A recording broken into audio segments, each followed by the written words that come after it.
Rice, Dr. Rice. I'm sending you the section that I was supposed to present in our presentation today. I'm at work right now, so I might get interrupted, but I'll try and present it pretty quickly. My group did our presentation over death in ancient civilizations, and so the civilization that I was going to present was going to be ancient Egypt. So I know the other two girls I presented, ancient Greece and then the Aztec civilization. So, the reason we wanted to present death in ancient civilizations was because we thought it was interesting how they took care of their dead and how their burial customs were whenever technology wasn't as advanced as it is now. So that was like the main interest that we had, because they had to do some of the things that we still do, but they just did it a different way. So we thought that was pretty cool, especially in ancient Egypt, with the mummification of the bodies that they do. So I did print out my slides, so I'll try and go by those. Let me see. So I had ancient Egypt, and that's the time period between 31,000 BC to 332 BC. So whenever I was researching some of the common causes of death, well, there was a study that they did in 2013, and they did CT scans of 137 mummies, and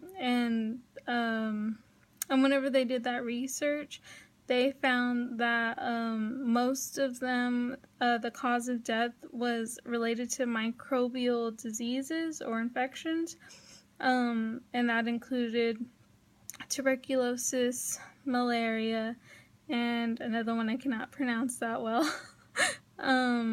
And so at this time, the average life expectancy whenever somebody was born was about 30 to 35 years old.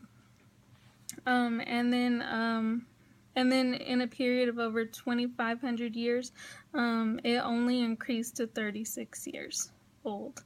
So, right now we think of 36, that's a young person still. So, but at that time they were dying. So I thought that was pretty interesting. And so their short lifespan really did influence all of their rituals and their death customs. Let me see. So,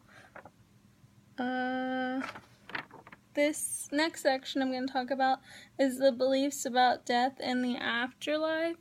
So the ancient Egyptians believed that they could live for all of eternity, as long as, that's why they had such a intricate mummification process, burial process, because they wanted their bodies to be preserved for their soul to come back into, because they really thought, they believed that that's what would happen.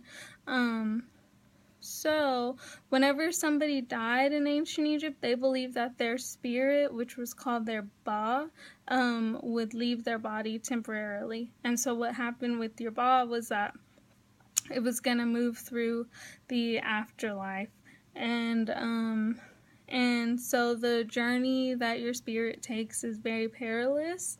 So that's why whenever you hear about the books of the dead, there's not just one version of the Book of the Dead, there's many versions of the Book of the Dead. Every person, family, or organization, they had their different books of the dead, and those are just spells and formulas, things that would help the dead person whenever they were moving through the afterlife, because it's a perilous journey, so they had to be protected in some way. So eventually they would have to pass through dangerous deities that were trying to stop them from getting to their final place, but there were spells in the Book of the Dead that would help them.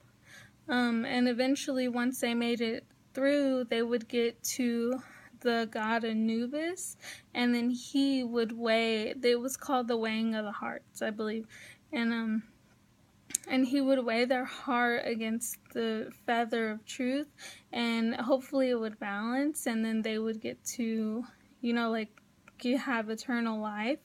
But if it didn't, then their soul would be eaten and devoured by a monster, and then that would be the end for them, and that wasn't a good that wasn't a good outcome for them,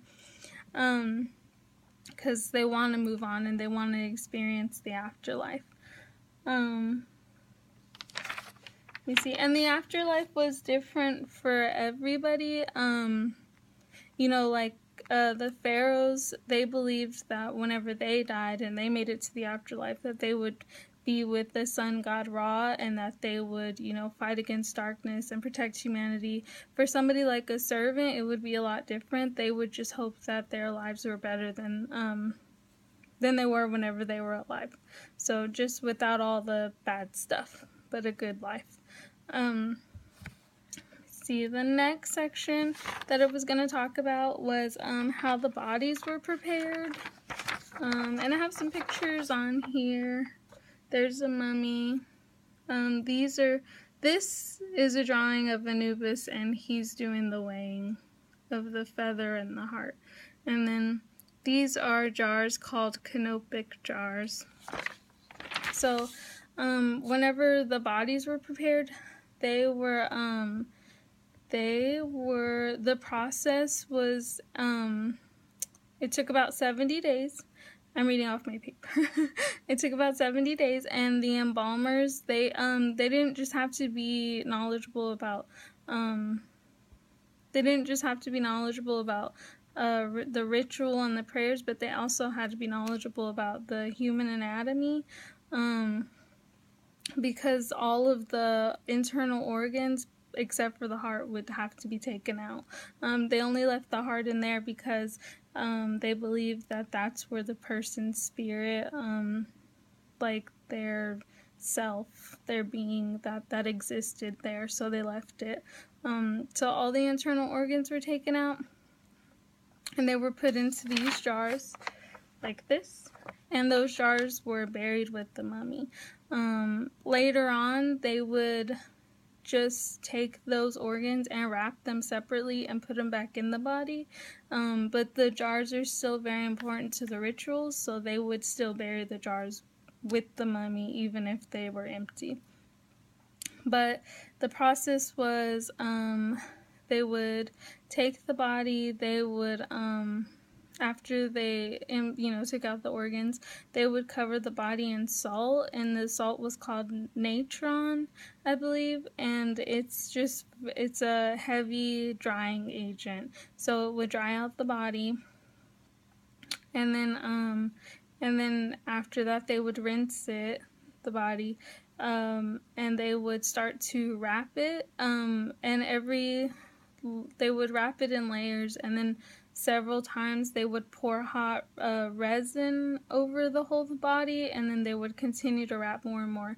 And the linen that they use, they would need like at least 100 yards of linen for just one body. That's how much they use. And while they were wrapping, they would write